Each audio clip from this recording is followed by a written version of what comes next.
how you doing, Econ students? This is Mr. Clifford. Welcome to ACDC Econ. In the last video, we talked about demand using milk. And in this video, we're going to talk about supply using dairy farmers. Paul, this is just stupid. Why are we doing this? I look more like a cowboy than I do a dairy farmer. Actually, a cowboy is what a dairy farmer should be called. Cowboy, the way we know him, should be called a horse boy. And Dallas Horse Boys has a pretty nice ring to it.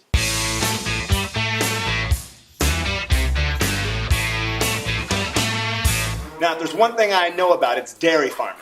Just joking, I don't know anything about dairy farming. But I do know about supply and the law of supply. The law of supply says there's a direct relationship between price and the quantity supplied. When the price increases for milk, that's going to increase the quantity of milk produced. This is because an increase in the price gives an incentive for dairy farmers to produce more because they want to make more profit. So a supply curve is upward sloping.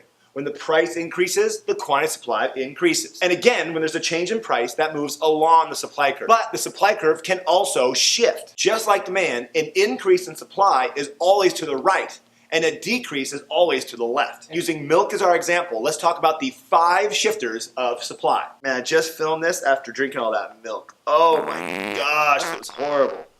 Woo boy.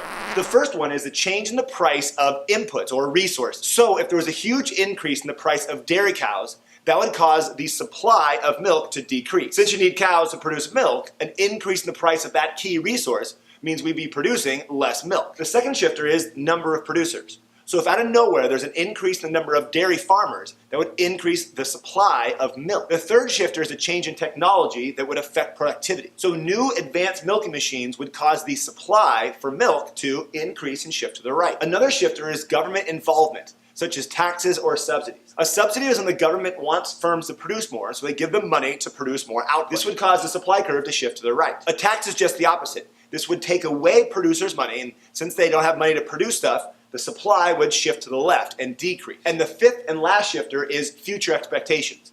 If a producer thinks they can make more profit on their products a few weeks from now, they'll hold back supply now and then supply more later on. So here's the question for you. What happens to supply when the price increases? Gee, that milk! Nothing. Remember, a change in price only affects quantity supply.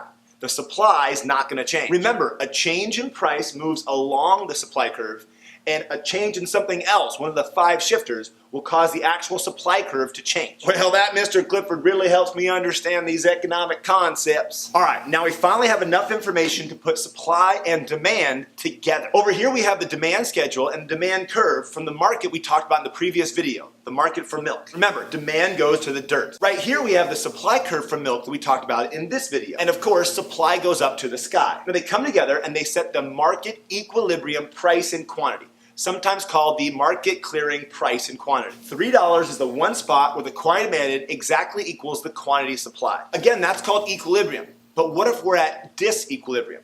What if the price is way up here at $5? The quantity demanded is only going to be 10 gallons, right? When the price goes up, people don't want to buy as much milk. But when price goes up, producers want to produce more milk. And the quantity supplied is going to be right here at 50 gallons of milk. The result is going to be something called a surplus. A surplus is when the quantity supplied is greater than the quantity demanded. And how much is the quantity of the surplus? Well, in this case, it's 40 gallons of milk. It's the 50 gallons of milk that were produced minus the 10 gallons that were actually bought. Now, unless there's some sort of government involvement or something else weird happening in this market, a surplus is going to eventually fix itself. If producers were producing all this milk, but no one's buying at that high price, what are the producers going to do? Well, they're going to put all the milk on sale and they're going to lower it down to the equilibrium price. But what if price fell even further than that and it fell down to $1? So at a low price, consumers want to buy 80 gallons of milk.